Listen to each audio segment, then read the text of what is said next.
Hare Nama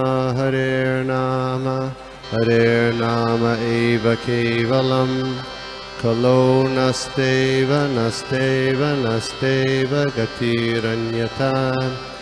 Hare Nama eva kevalam, kalo nasteva nasteva nasteva gatiranyata.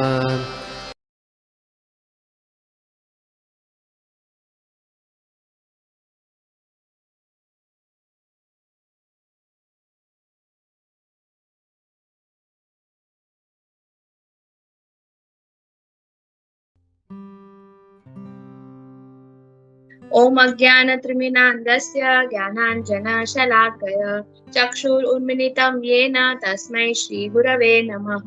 श्रीचैतन्यमनोभीष्टं स्थापितं येन भूतले स्वयं रूप कदा मह्यं ददाति स्वपदान्तिकं। वन्देऽहं श्रीगुरु श्रीयुतपदकमलं श्रीगुरुन् वैष्णवांश्च। श्रीरूपं साग्रजातं सहगण रघुनाथान्वितं तं सजीवं साद्वैतं साधूतं परिजन सहितं कृष्ण चैतन्य देवं श्रीराधा कृष्ण पादान् सगण ललिता श्री विशाखान्वितांश्च। हे कृष्ण करुणा सिंधु दीनबंधु जगत्पते गोपेश गोपिका कांत राधा कांत नमस्तुते। तप्त कांचन गौरांगी राधे वृंदावनेश्वरी वृषभानुसुते देवी प्रणमामि हरिप्रिये। वाञ्छाकल्पतरुभ्यश्च कृपा सिन्धुभ्य एव च पतितानां पावनेभ्यो वैष्णवेभ्यो नमो नमः। जय श्री कृष्ण चैतन्य प्रभु नित्यानंद श्री अद्वैत गदाधर शिवासादि गौर भक्त वृंद। हरे कृष्णा कृष्ण कृष्ण हरे हरे हरे राम राम राम हरे हरे। नमो विष्णुपदाय कृष्ण प्रेष्ठाय कृष्ण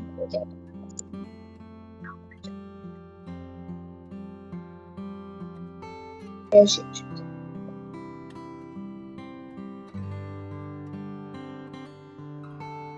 हरे कृष्णा, दंडवत प्रणाम to everyone. Thank you so much. आप सबकी मैं ब्लेसिंग्स, आप प्लीज मुझे ब्लेस कीजिए। आप हमेशा मुझे बुलाते हैं और ये मेरा सौभाग्य है कि मुझे सेवा का मौका मिलता है और मुझे पढ़ने का मौका मिलता है। और रजप्रिया माता जी के वजह से आज मैं सुबह से भगवत गीता लेके बैठी हूँ, तो सच इतना अच्छा लगता है। भले अभी भी मन से नहीं हो रहा है, पर जैसे भी कैसे भी, पर बुक्स तो हाथ में है, तो उसकी थोड़ी खुशी तो होती है कि चलो ये न के न प्रकारे हम भक्ति में आगे थोड़ा बढ़ रहे हैं। तो थैंक यू सो मच माता जी। तो जैसे कि 6th चैप्टर भगवत गीता का चल रहा है, ध्यान योगा, और आज हम 32, 32, 33 और 34 श्लोका करेंगे। 3 श्लोकास हैं, बहुत इंपॉर्टेंट श्लोकास हैं। ये सब चैप्टर्स भगवत गीता के इम्पोर्टेंट है और हम अभी ध्यान योगा में आए हैं। तो 32nd वर्स पढ़ते हैं पहले। आत्मौपम्येन सर्वत्र समं पश्यति यो अर्जुन सुखं वा यादि वा दुःखं स योगी परमो मतः। आत्मौपम्येन सर्वत्र समं पश्यति यो अर्जुन सुखं वा यादि वा दुःखं यदि वा दुःखं स योगी परमो मतः। Translation by Srila Prabhupada. Srila Prabhupada ki jai. He is a perfect yogi who, by comparison to his own self, sees the true equality of all beings in both their happiness and their distress. O Arjuna. ये श्लोका भगवान कहते हैं अर्जुन को। हाँ, तो भगवान बता रहे हैं कि परफेक्ट योगी कौन होता है। परफेक्ट योगी तो बहुत सारे हैं। जैसे मैं लेक्चर सुन रही थी कि हम जो भी पढ़ाई करता है, हम उस सबको बोलते हैं स्टूडेंट। एक छोटा KG1 में बच्चा जाता है, वो भी स्टूडेंट है। जो PhD कर रहा है यूनिवर्सिटी में, एकदम टॉप मोस्ट स्टूडेंट है, जो लास्ट ईयर है, उसको भी स्टूडेंट बोला जाता है। पर इधर कहा गया है परम योगी। परम योगी कौन? तो इससे पहले डिस्कस करने से पहले हम आते हैं ये पॉपट में जो भी लिखा है हम सब एक्सप्लेन कर लेंगे, जो भी है हम बोल देंगे डिस्कशंस में। तो पॉपट ये है कि पहले हमें सोचना चाहिए कि हमारे से भी सुपीरियर कोई है। एक इंसान जब तक हर इंसान सुख और दुख में वो ना भरा पड़ा है। कभी आज खुश है तो कल दुखी है, आज दुखी है तो कल खुश है। और पूरी जिंदगी जो कृष्णा कॉन्शियसनेस में नहीं है, जिनको भक्ति नहीं मिली है, वो सुख और दुख में गोल गोल साइकिल में घूमता रहता है। जो अपने आप को सेल्फ रियलाइज्ड नहीं करता है, जो नहीं समझता है कि मैं यहाँ पे क्यों आया हूँ, मुझे इतनी सारी यूनियां हैं, मुझे मनुष्य यूनि क्यों मिली है, मुझे बुद्धि क्यों मिली है, और मुझे वो फ्रीडम, थोड़ा सा जो फ्रीडम मिला है जिससे मैं अच्छा भी कर सकता हूँ बुरा भी कर सकता हूँ, वो क्यों मिला है। जब तक हम ये सोच नहीं पाएंगे, और इतने सारे जीव जंतु हैं, सबको तो हम पालनहार नहीं कर रहे, भले कितना बड़ा प्राइम मिनिस्टर क्यों ना हो, वो सबकी देखभाल तो नहीं कर सकता है ना। तो सब कैसे हो रहा है, कैसे सब जीव आत्मा, इतने सारे यूनिया, इतनी सारी जीव लिविंग एंटिटीज कैसे जी रही हैं, उनको खाने पीने को कैसे मिल रहा है, टाइम पे बारिश कैसे हो रही है, टाइम पे गर्मी कैसे हो रही है, टाइम पे ठंडी कैसे हो रही है, क्रॉप्स कैसे ग्रो हो रहे हैं अपने आप, सब कुछ कैसे हो रहा है। ये बहुत है, थोड़ी बेसिक चीज है, पर इसको समझना, इसको सोचना बहुत जरूरी है कि हमारे से ऊपर कौन है जो ये सब कर रहा है। हम तो इनमें से कोई भी जो सबसे बड़ा से बड़ा आदमी है ये सब नहीं कर पा रहा है, तो कौन है, कोई तो है सुपीरियर हमारे से। क्यों हमारा बर्थ होता है, फिर हम यंग होते हैं, फिर बूढ़े हो जाते हैं, मर जाते हैं, ऐसा कौन सा साइकिल है। और हमको इतनी इस धरती में आके, इस प्रकृति में आके हमको इतनी पीड़ा क्यों है।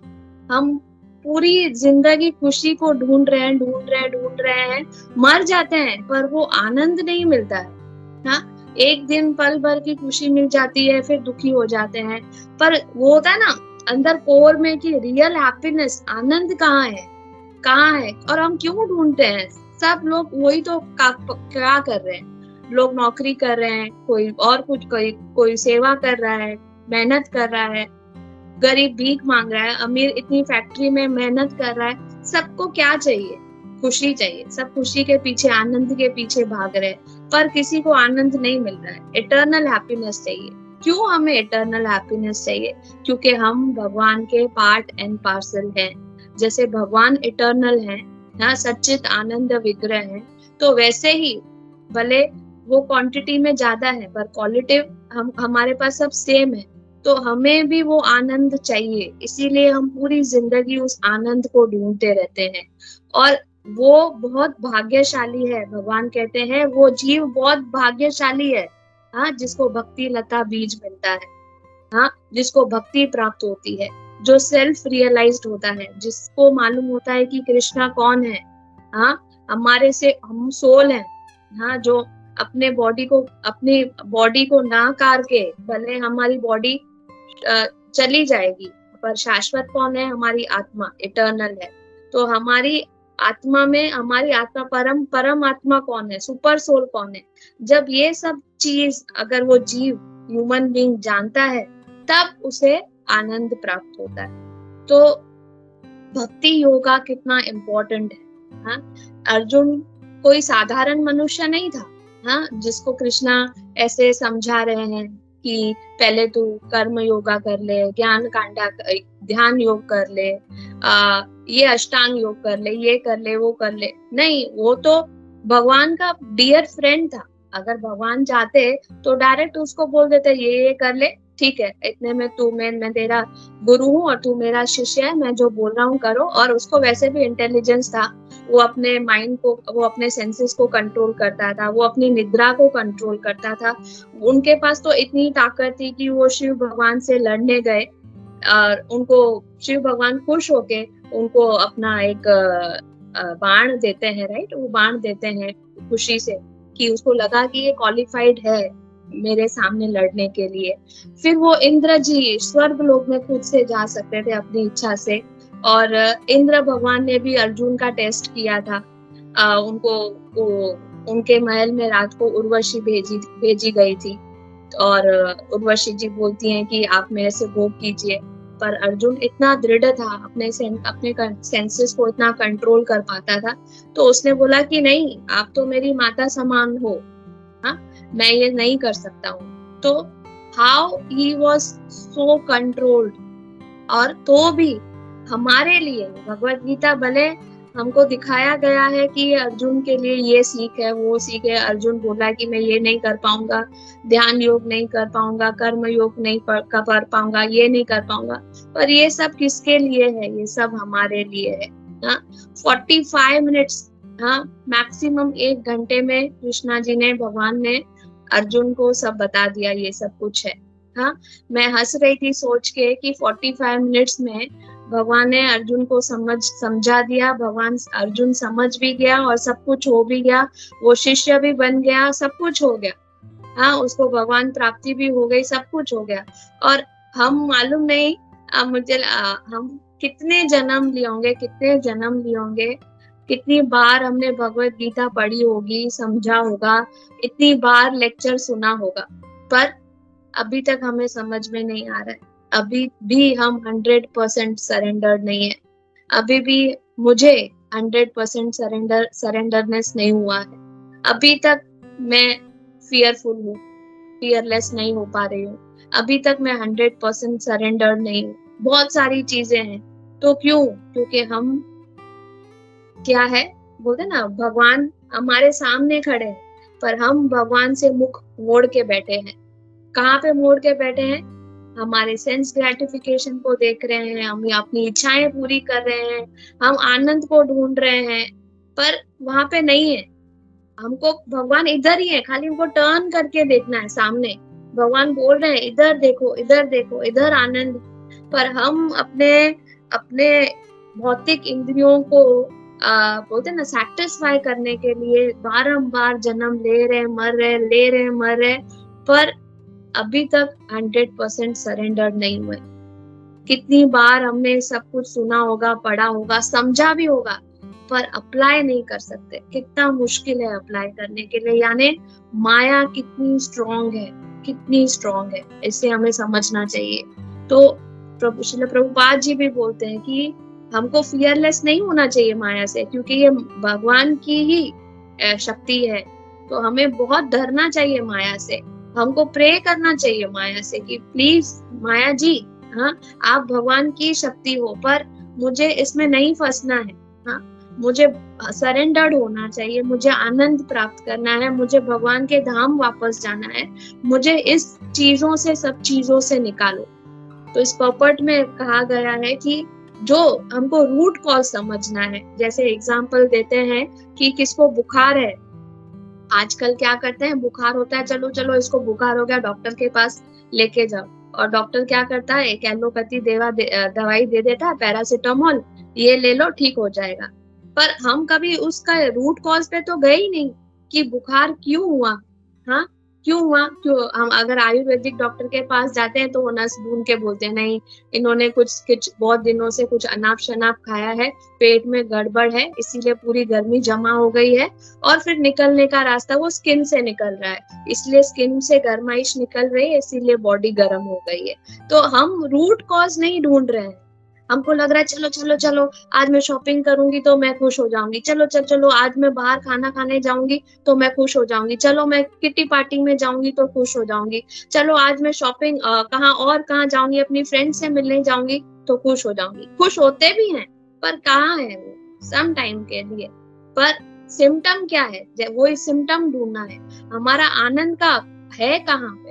वो हम जब हम कृष्णा भगवान को बीच में लाते हैं, सब हमेशा भगवान को रिमेम्बर करते हैं, तब हमारा जो इटर्नल हैप्पीनेस है वो हमें मिलता है।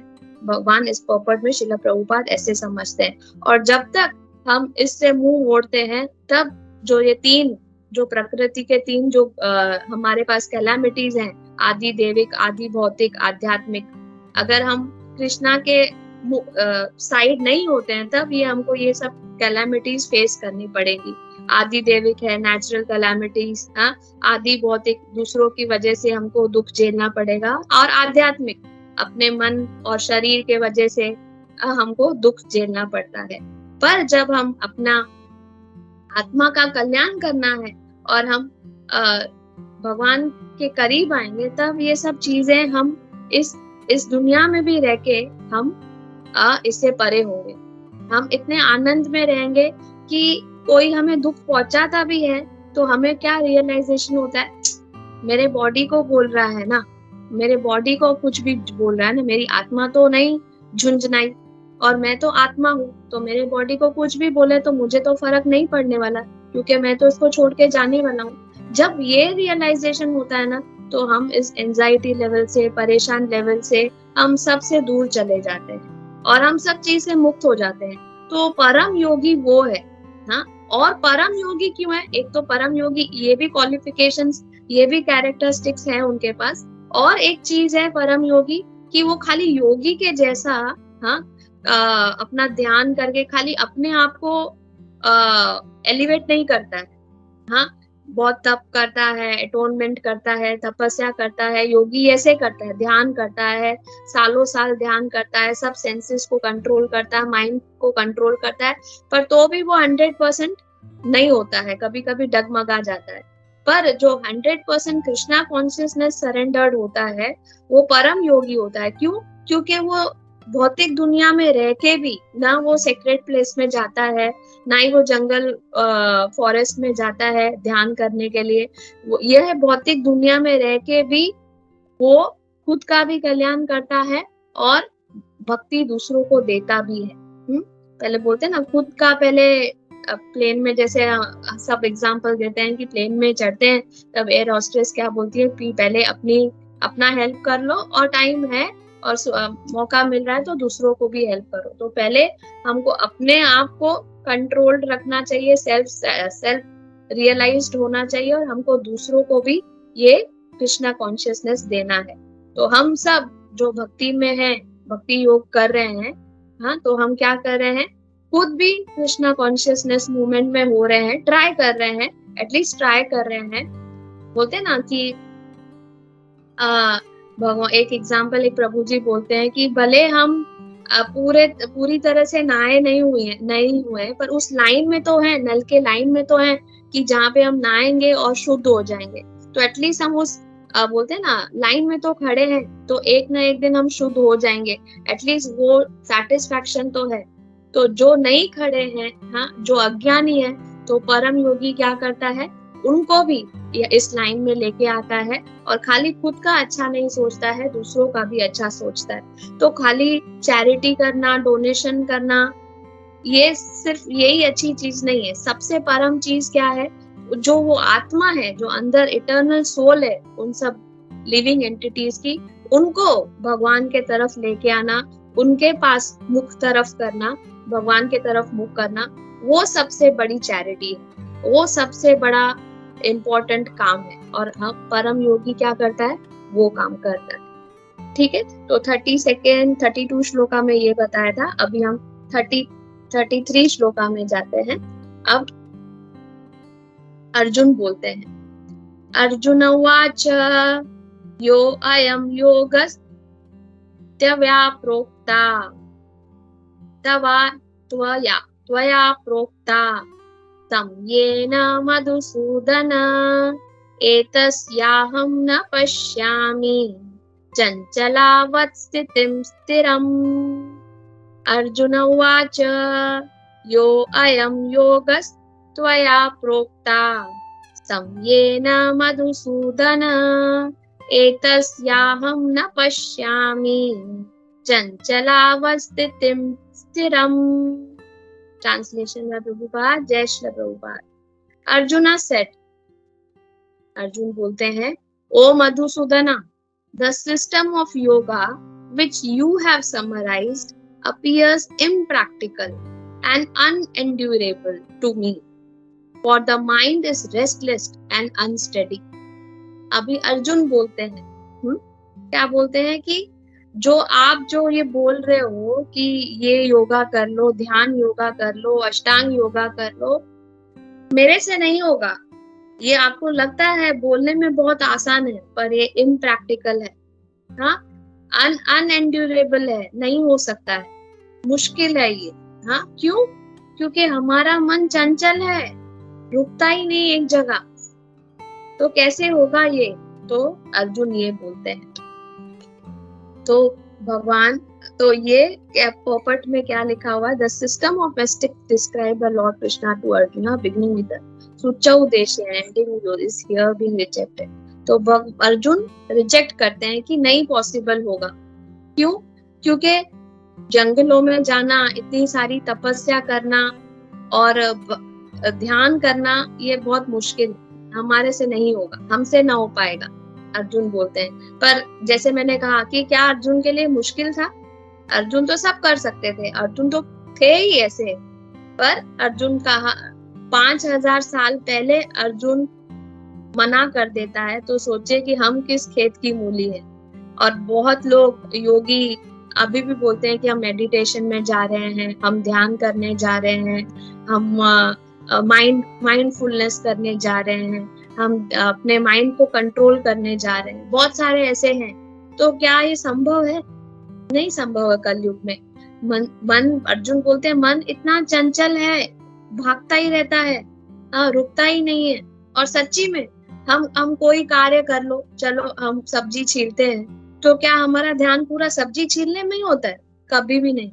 हम सब्जी छीलते छीलते मालूम नहीं कहाँ पहुंच जाते हैं कि आज मेरा बच्चा क्या कर रहा होगा, फिर मेरे को शाम को क्या भोग लगाना है, फिर मैं दोपहर को क्या करूंगी, फिर मैं रूम में जाके क्या करूंगी, फिर मुझे कपड़े धोने हैं, फिर मुझे बर्तन धोने हैं, फिर मुझे बाहर जाना है। कहाँ बोलते ना नेक्स्ट श्लोका में है कि विंड से भी तेज, वायु से भी तेज मन भागता है, इतना चंचल मन है। और हम कितना भी कंट्रोल करना चाहते हैं, पर वो कंट्रोल होता ही नहीं है, इधर जाता है उधर जाता है, भागता रहता है। तो प्रभु जी एग्जाम्पल देते हैं कि बच्चा इतना ऐसे होता है ना, जब छोटेपन में जब सीखने लगता है तो इतना नोटी होता है, जब वो क्रॉल करना सीखता है तो वहां जाता है इधर जाता है, इतना उसके पास एनर्जी होता है। तो ऐसे आगे श्लोका में बताएंगे कि इतना हमारा अनकंट्रोल्ड माइंड है, इतना चंचल है, तो इसको काबू में लाना बहुत मुश्किल है। तो इन दोनों श्लोकों को हम साथ में समझेंगे। तो 34th वर्स भी हम पढ़ लेते हैं, फिर इनका पूरा साथ में एक्सप्लेनेशन कर देंगे। तो 34th श्लोक क्योंकि उसके साथ ही लिंक्ड है। 34th वन, चंचलम हि मना कृष्णा रमाति बलवत् दृढम् तस्याहं निगरहं मन्ये वायु इव दुष्करम्। चंचलम हि मनः कृष्णा प्रमाथि बलवत् दृढम् तस्याहं निगरं मन्ये वायुरिव सुदुष्करम्। Translation by Prabhupada, Jai Srila Prabhupada. The mind is restless, turbulent, obstinate and very strong. O Krishna, and to subdue it, I think, is more difficult than controlling the wind. हाँ, अर्जुन वापस बोलते हैं कि माइंड इतना चंचल है, इसमें भी बता रहे हैं कि मन इतना चंचल है हमारा। हाँ, 4 क्वालिटीज बताते हैं मन की कि क्या है हमारा माइंड, चंचल है, परेशान है, हाँ, और जिद्दी है, और लास्ट क्या है, बहुत बलवान है। जैसे वो बच्चे का एग्जांपल मैं अभी दे रही थी ना, जब बच्चा 5-6 महीने जब बेड पे रहता है तो कुछ नहीं होता है, पर जैसे ही वो क्रॉल करने लगता है, इधर भागेगा उधर भागेगा, तो कैसे चंचल होता है, तो उसको रोक नहीं पाते हैं। कितना भी कर लो, कितना भी उसको बिठा लो, हाँ, बांध के रखो, फिर रोएगा मुझे उधर जाना है, यानी उसके पास इतनी एनर्जी है। तो वैसे ही हमारा मन है, एक जगह रुकता नहीं, परेशान, टर्ब्यूलेंट है। वो बच्चा परेशान है, इधर उधर घूमता रहेगा। तो हमारा मन भी वैसा है, परेशान, यानी जैसे हम बोलते हैं ना, एक एग्जाम्पल वैसे भी है कि हम बोलते हैं ना, पागल हाथी जब खेत में घुस जाता है तो कैसे पूरा अच्छा गुलाब वाला खेत भी नष्ट कर देता है।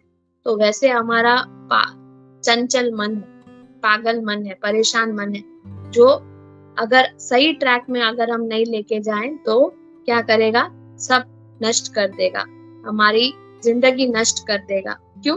क्योंकि इधर जाएगा उधर जाएगा, वो इतना परेशान है, उसको समझ में ही नहीं आ रहा है कि क्या करना है।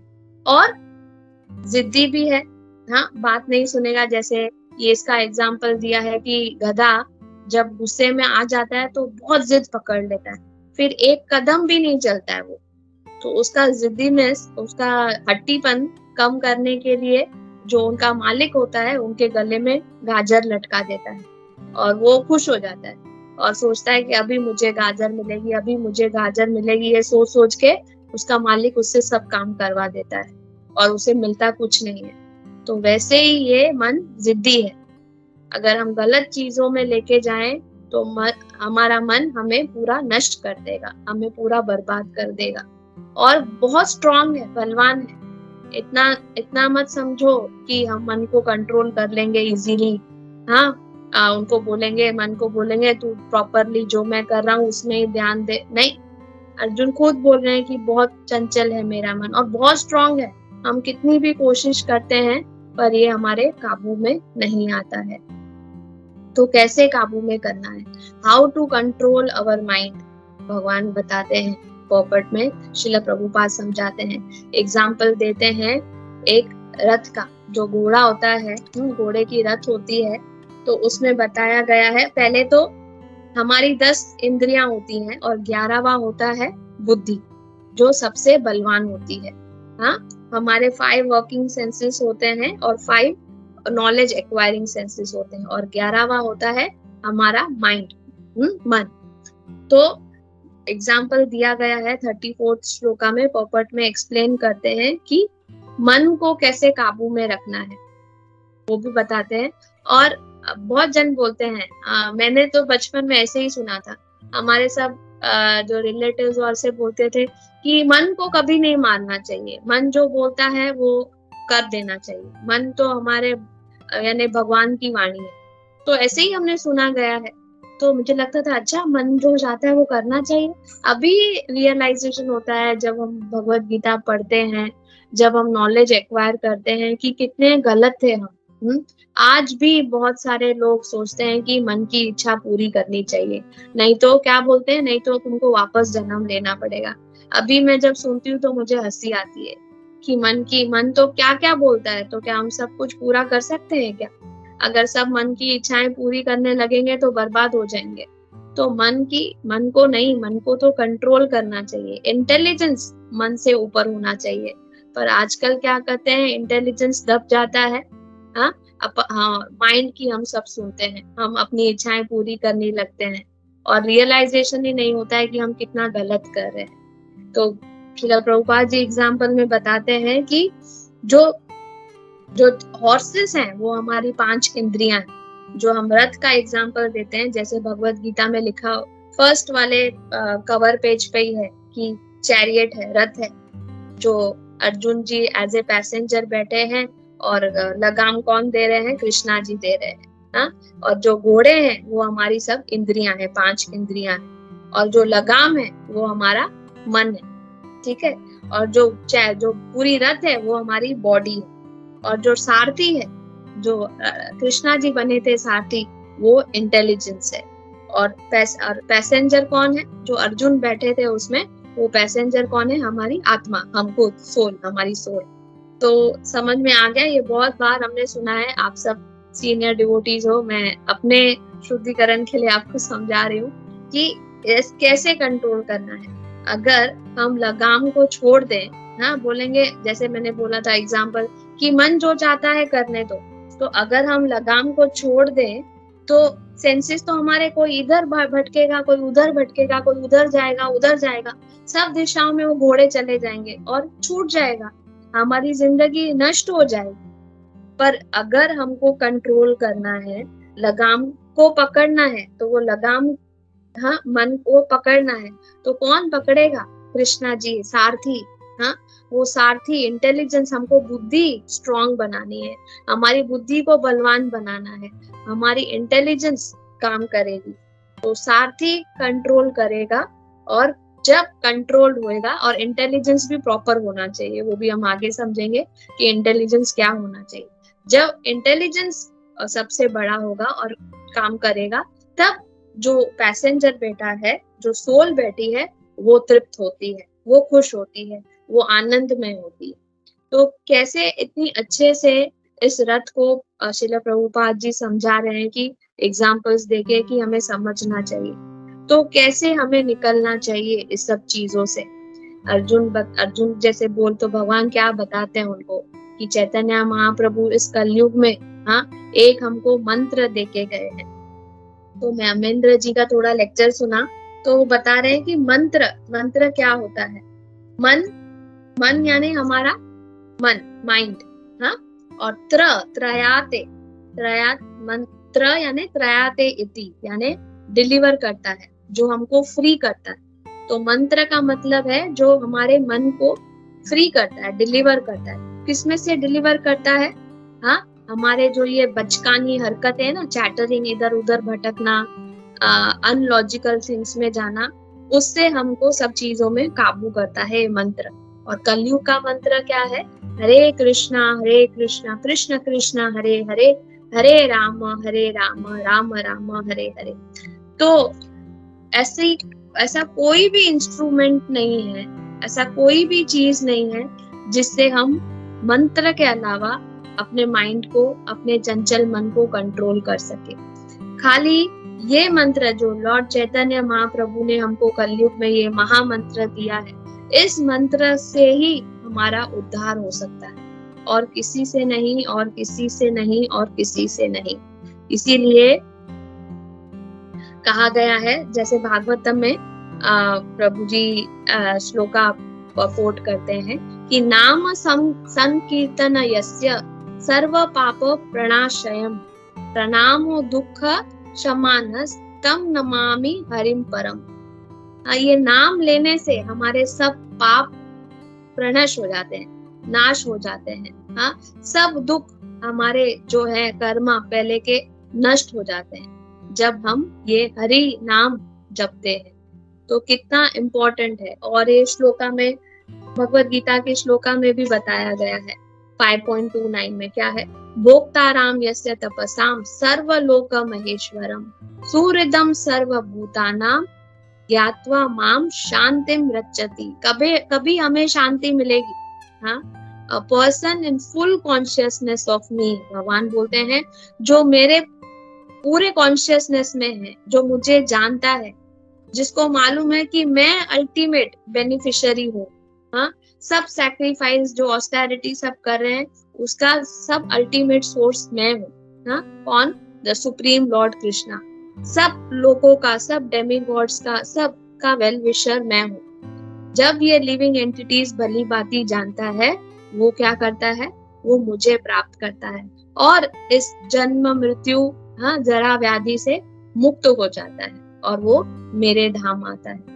तो कितना भगवान हमें कितने श्लोका में बताते हैं, सर्वधर्मान परित्यज्य माम एकम शरणम व्रज। सब धर्मों को त्याग दो और मेरे शरण में आओ, मुझे नमस्कार करो, मुझे पूजो, मुझे अर्चना वंदनम करो, मुझे सब अर्पण करके भोग करो। ये सब चीजें कितनी श्लोका में हमको बताई है, पर हम कहाँ ही समझते हैं, भूल जाते हैं, क्योंकि माया में इतने स्ट्रॉन्ग है। तो हमारा जो मन है एक जुक बॉक्स के जैसे है, जिसमें हमारे थॉट्स, फीलिंग्स, इमोशंस सब कुछ है। जैसे स्टूडेंट्स, जब हम बच्चे होते हैं तो हमारा मन चंचल होता है, प्रॉब्लम रहता है, माइंड कंट्रोल नहीं रहता है। तो भले हम बड़े होते हैं तब हमारी दूसरी चीजों में मन भटक जाता है। यानी जब से माँ के गर्भ में है तब से लेके मरने तक हम परेशान रहते हैं, अगर हमें कृष्णा भावनामृत में नहीं हम पले बड़े, हम नहीं समझते, हम सेल्फ रियलाइज नहीं होते हैं। तो वहां पे अमेंद्र प्रभु जी एग्जाम्पल देते हैं कि हमारा मन एक छुरी के जैसा है। छुरी के जैसा है। तो इससे हमारा मन छुरी के जैसा है, जिसे हमें प्रॉपरली यूज करना है। जैसे एक सर्जन अगर नाइफ यूज करता है तो किसी की जान बच सकती है, और वो ही छुरी हमने एक सीरियल किलर को दे दी तो हमारी जान जा सकती। तो इसमें वो छुरी जो है उसकी कोई गलती नहीं है। तो हम नहीं बोल सकते कि हमारा मन गंदा है, इसको निकाल के बाहर फेंक दो, इसकी कभी ना सुनो। नहीं, उस छुरी की गलती नहीं है, उस मन की गलती नहीं है, पर यूटिलिटी हम किस चीज में यूज कर रहे हैं वो बहुत इंपॉर्टेंट है। तो हमको मन से क्या यूज, हमको कैसे यूज करना है मन को, वो बहुत इम्पोर्टेंट है। तो वैसे ही हमारे मन को भी इतना रेस्टलेस है, तो हमको उसको काम कैसे करना है, उसको शांति कैसे करना है। तो और एक एग्जांपल दिया गया है कि हमारा मन ऐसे जंपिंग मंकी के जैसा है, जो एक पेड़ से दूसरे पेड़, दूसरे पेड़ से तीसरे पेड़ ऐसे भागता रहता है। तो जब अगर बंदर को शांत करना है तो हम नहीं बोलेंगे कि चुप रह जा, एक जगह पे रुक जा, क्योंकि वो एक जगह पे नहीं रुक सकता है।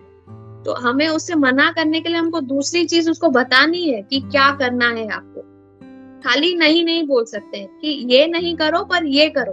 तो हमारा मन भी ऐसे ही है, शांत नहीं हो सकता है।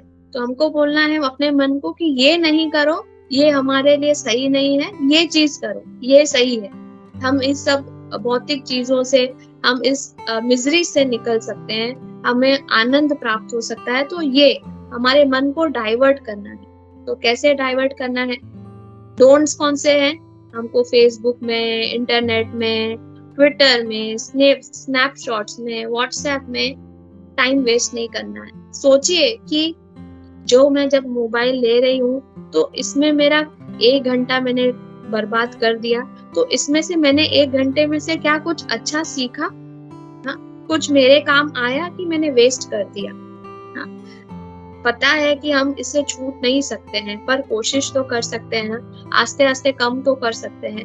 पर जब हम रियलाइज ही नहीं करेंगे कि मेरा 1 घंटा वेस्ट हो गया, मैंने बर्बाद कर दिया, इस 1 घंटे में मैं और कुछ भी अच्छा कर सकती थी। क्या कर सकती थी? हाँ, मैं एक भक्त से मिलके आती थी और वहां पे भगवान का गुणगान करती, या वहां पे भगवान की बातें करके आती। नहीं तो मैं 1 घंटे में से आधा घंटा कम कर देती और आधा घंटा मैं रीडिंग कर लेती। आधा घंटा कम करके मैं आधा घंटा चैंटिंग कर लेती, या आधा घंटा कम करके मैं भगवान के लिए कुछ अच्छा व्यंजन बनाती, भोग लगाती। तो ये डोंट्स है और हमको डू क्या करना है, ये दोनों सोचना है। अगर हम खाली नहीं नहीं नहीं करेंगे, नहीं करेंगे ऐसा सोचेंगे ना, तो नहीं हो सकता है। हमें नहीं करके क्या करना है वो बहुत इम्पोर्टेंट है। ऐसे ही मन को हम काबू में ला सकते हैं। और भक्ति में कैसे ला सकते हैं? हमेशा भक्तों के एसोसिएशन में रह के, रीडिंग करके, चैंटिंग करके, प्रसादम खाके हम भगवान को, हाँ, अपने हृदय में ला सकते हैं। भगवान तो हृदय में है ही, पर हम क्या है, भगवान को सुला दिया है, जगाना नहीं चाहते हैं। क्यों? अपनी इंद्र तृप्ति को सेटिस्फाई करने के लिए हम अपनी सोल को जान ही नहीं देते ना। जब आत्मा का रियल हैप्पीनेस क्या है? जब हम कृष्णा को मिडिल में लाएंगे, उनको सुपीरियर मांगेंगे, तब आत्मा खुश, प्रसन्न हो जाती है। तो जब तक हमारी आत्मा सुपर सोल सोई हुई है, तब हम कभी खुश हो ही नहीं सकते हैं। तो अगर हमें खुश रहना है, आनंद में रहना है, तो हमें अपना माइंड डाइवर्ट करना है, केंद्रित करना है किस चीज में? अच्छी चीजों में, आस्ते आस्ते। ऐसे नहीं कि आज हमने कुछ बोल दिया, हमने सुन लिया और नेक्स्ट डे हम एकदम स्टॉवर्ट, एकदम होशियार बन गए। नहीं, सब चीज आस्ते आस्ते होती है। जब हम भक्ति में भी आते हैं तो कोई पहले से ही पहले दिन 16 माला करने नहीं चालू होता है, पहले दिन ही सब रीडिंग करना स्टार्ट नहीं होता है, आस्ते आस्ते होता है, स्टेप बाय स्टेप। और जब स्टेप बाय स्टेप होता है तो हमारी शुद्धता भी अच्छे से शुद्ध होती है, हमें अच्छे से नॉलेज भी मिलता है और हमको सही से रियलाइजेशन भी मिलता है। ये तो अलग बात है, किसी की सुकृति होती है तो वो जल्दी ट्रांसफॉर्म हो जाता है, और किसी किसी के कार्मिक रिएक्शन हो जाते हैं तो उनको टाइम लगता है। पर जब हम इस पंथ में आते हैं तो जरूर हमारे में हैप्पीनेस, आनंद आता ही आता है। बस जैसे लास्ट में श्लोका में कहा गया है कि सवई मना कृष्णा पदार विंदोयो, one must engage one's mind fully in Krishna. Only then will there remain no other engagements to agitate the mind. फिर हमारा माइंड परेशान नहीं होगा, कंट्रोल हो जाएगा, भटकेगा नहीं पागल हाथी के जैसे। जिद नहीं पकड़ेगा और हम सब बोलते हैं कृष्णमय हो जाएंगे। तो Hare Krishna, thank you so much. अगर किसी को कुछ पॉइंट्स ऐड करने हैं तो प्लीज माता जी, प्रभु जी।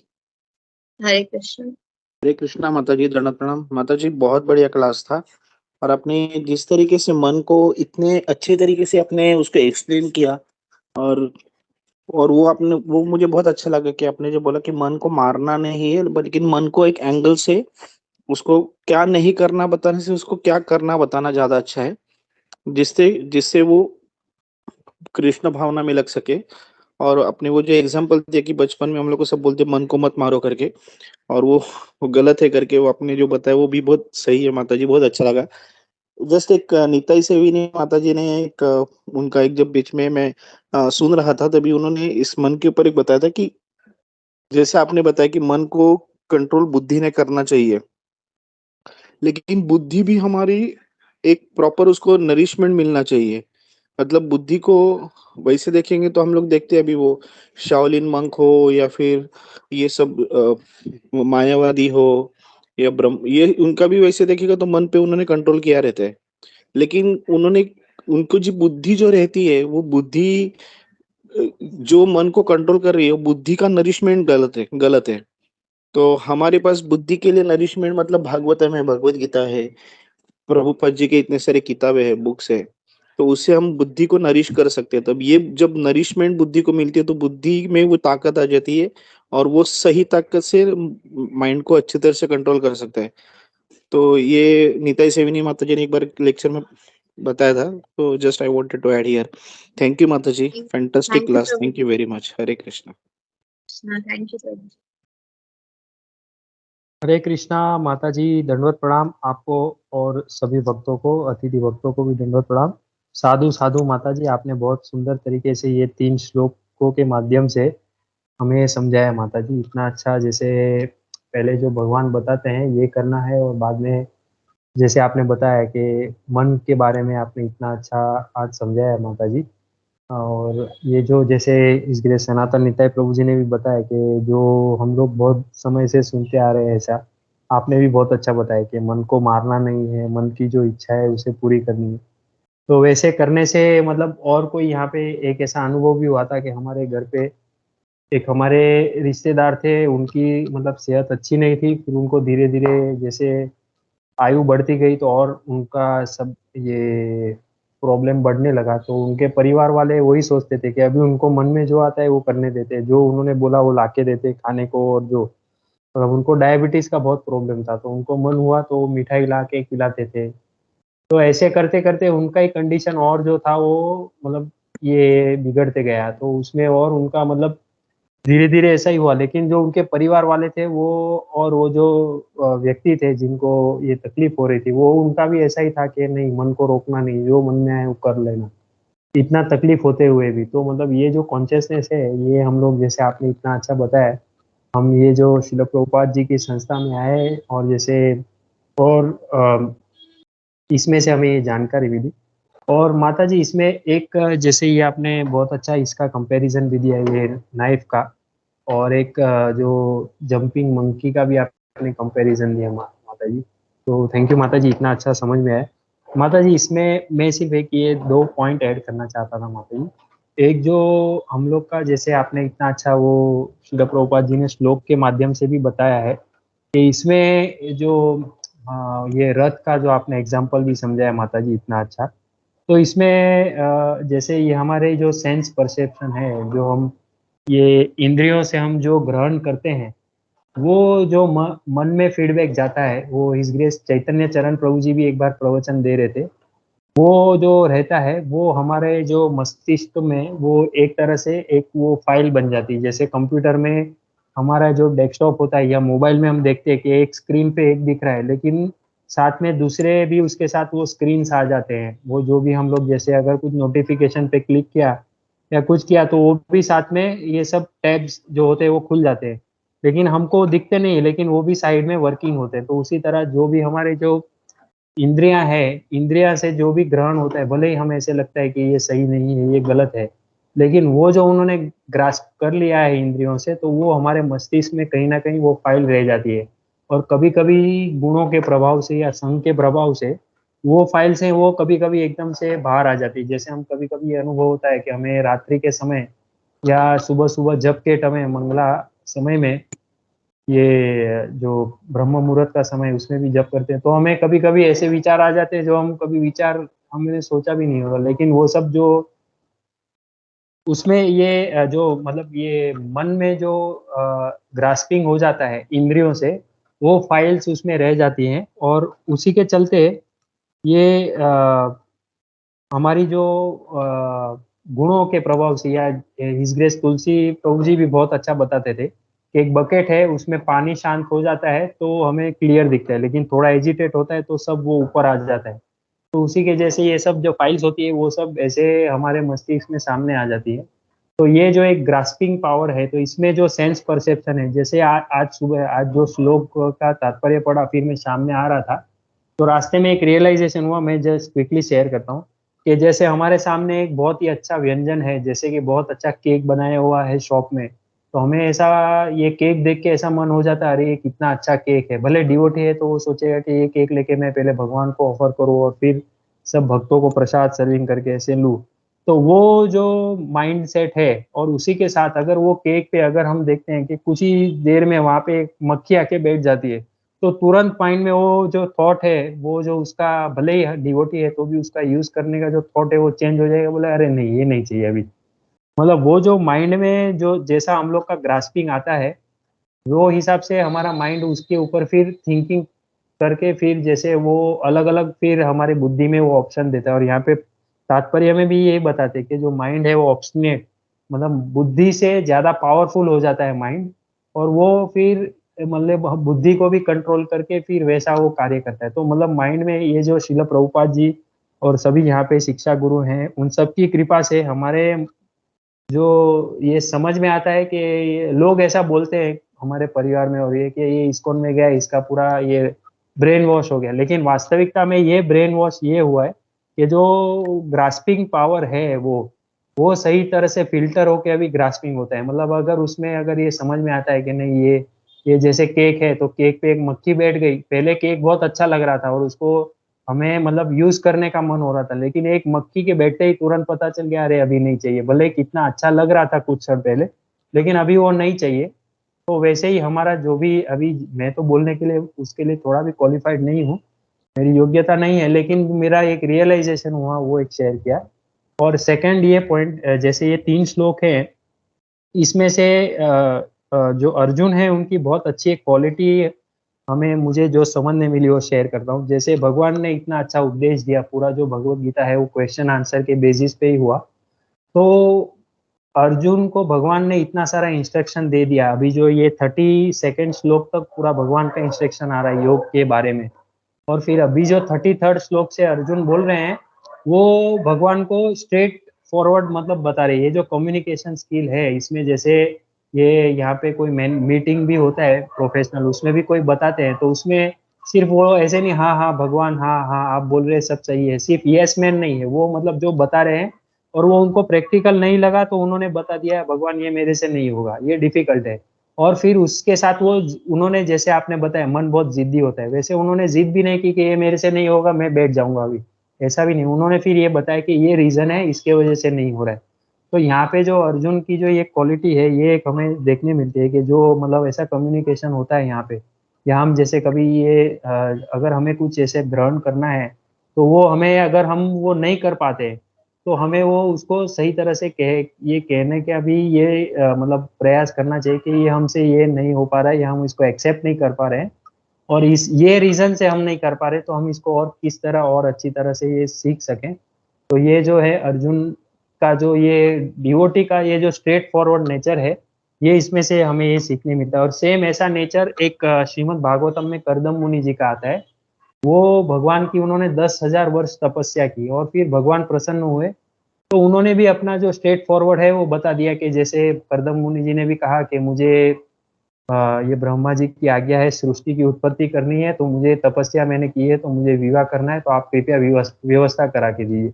अब एक तरह से देखने जाए तो इतने बड़े योगी हैं, इतने बड़े व्यक्ति हैं कर्दम मुनि, और उन्होंने स्वयं भगवान को प्रसन्न कर दिया है। तो भगवान से तो फिर कोई भी ऐसा सोचेगा भगवान आए तो उनकी भक्ति मांगनी चाहिए, लेकिन यहाँ पे उन्होंने देखा कि उनका जो वर्ण आश्रम और उनका जो कर्तव्य है, उनकी ये आवश्यकता है कि मुझे विवाह करना है, तो उन्होंने सीधा ऐसा भगवान को कह भी दिया कि मुझे विवाह करना है, आप मेरी व्यवस्था करवा दीजिए। तो भगवान ने भी उनसे प्रसन्न होके, अभी देखिए यहाँ पे जो और लीला देखते हैं हम, जहाँ पे जो भी ये जैसे देवकी वासुदेव जी हैं, दशरथ महाराज हैं, ये कौशल्या जी है, इन्होंने बहुत सारा तप किया, तब भगवान उनके यहाँ पे आए। और यहाँ पे कर्दम मुनि ने सिर्फ भगवान से यही कह दिया और भगवान प्रसन्न होकर कपिल देव के रूप में उनके यहाँ पे आ गए। तो ये जो स्ट्रेट फॉरवर्ड नेचर है ये डिवोटी का, लेकिन वो किस तरह से कहाँ कैसे उसका ये करना चाहिए उसका, वो हम जैसे कर्दम मुनि अर्जुन जी है उनसे ये थोड़ा ये समझने मिला, इसलिए शेयर किया माता जी। हरे कृष्णा, दंडवत प्रणाम आपको और सभी भक्तों को। तो इसीलिए बोला जाता है ना कि हमको हमारे बुद्धि को इतना स्ट्रांग बनाना चाहिए, बोट के जैसा स्ट्रांग, कि कैसे बुद्धि में डालना है, चैंटिंग करना है, रीडिंग करना है, भक्ति करनी है, भगवान का स्मरण करना है, हाँ, हर चीज में भगवान को शामिल करना है। तब जैसे बोट कितनी भी लहरें आए सब उसको पछाड़ देती है, वो लहरें, बोट इतनी स्ट्रांग होती है। तो और पानी भी बोलते हैं ना, हमारे बाहर हम अगर हम बोट है और हमारी बाहर पानी जैसे नेगेटिव थिंग्स लेके आ रहा है, तो बोट क्या करता है, इतना स्ट्रांग हो जाता है, हाँ, ना ही वो लहरों से लड़ता भी है और ना ही उस नेगेटिव चीजों को जो बाहर सब है उसको अंदर पानी उसको अंदर लेने नहीं देता है। तो ये पानी एक नेगेटिव थिंग्स है, जो बोट उस चीज को बचाती है और अपने इंटेलिजेंस को स्ट्रॉन्ग करती है, लहरों से बच के निकलती है। तो हमको भी इंटेलिजेंस, अपना बुद्धि इतना स्ट्रॉन्ग रखना है कि अपने माइंड को हम कंट्रोल कर सके और नेगेटिव थिंग्स जो भी बाहरी जो दिख रही है तो स्ट्रॉन्ग रखे, ताकि हम इन चीजों से निकल पाए। तो जैसे हम भैया हमेशा तुलसी भैया बोलते हैं कि, मैंने कहा भी होगा पहले वाले लेक्चर में कभी भी, कि हमको कवच पहनना चाहिए, जैसे हम नरसिंह कवच पहनते हैं ना, तो हमारी बॉडी जब हम रोज उठते हैं तो हमको एक शील्ड पहनना चाहिए, ताकि हम चीजें, क्योंकि हम सब चीजों से, भौतिक चीजों से, हमें बाहर जाना है, नौकरी करनी है, काम करना है, कुछ ना की चीज के लिए हमें बाहर जाना है, दुनिया को फेस करना है, हम घर पे पूरा दिन नहीं बैठ सकते। तो ये सब चीज फेस करने के लिए हमको कवच पहनना है। और वो कवच क्या है कि सुबह सुबह उठो, अपना राउंड्स चैंटिंग करो। आप, ये मैं सब कह रही हूँ मेरे लिए, क्योंकि मैं ये सब चीजें अप्लाई नहीं कर पाती हूँ, मानती हूँ, जानती हूँ कि कितना इम्पोर्टेंट है। तो इसीलिए मैं आप सबको रिक्वेस्ट करना चाहूंगी कि आप मुझे ब्लेस कीजिए, क्योंकि मुझे ये कवच चाहिए कि हम सुरक्षा कवच पहने, हम चैंटिंग सुबह सुबह कर लें, टाइम पे करें, रीडिंग कर लें, कुछ भगवान की सेवा कर लें, भगवान को भोग लगाएं। और ये सब कवच है ये हमारे। जब हम ये सब पहन के बाहर निकलेंगे ना, तो हमें कोई कुछ कर भी देगा, कोई परेशान भी करेगा, तो हम तो भी इतना खुश होते हैं, क्योंकि हमको मालूम है कि ये बेचारा बदनसीब है, ये अपने से ही दुखी है, अपने से डिस्ट्रेस है, तो ये अपनी परेशानी निकाल रहा है, तो इसमें मुझे उसको हेल्प करना चाहिए, हाँ, मुझे उसको भक्ति देनी चाहिए। और हम लोगों को फिर बोलते ना, एक डिवोटी होना चाहिए कि दूसरे दुख को भी अपना दुख समझ के उसको सॉल्व करे, तब हमारे में वो क्वालिटी आती है। तो हमें ये कवच पहनना चाहिए और ये क्वालिटी बहुत इम्पोर्टेंट है। हरे कृष्ण। बहुत बहुत बहुत खींचा है। धन्यवाद माता। हरे कृष्णा। हरे कृष्ण।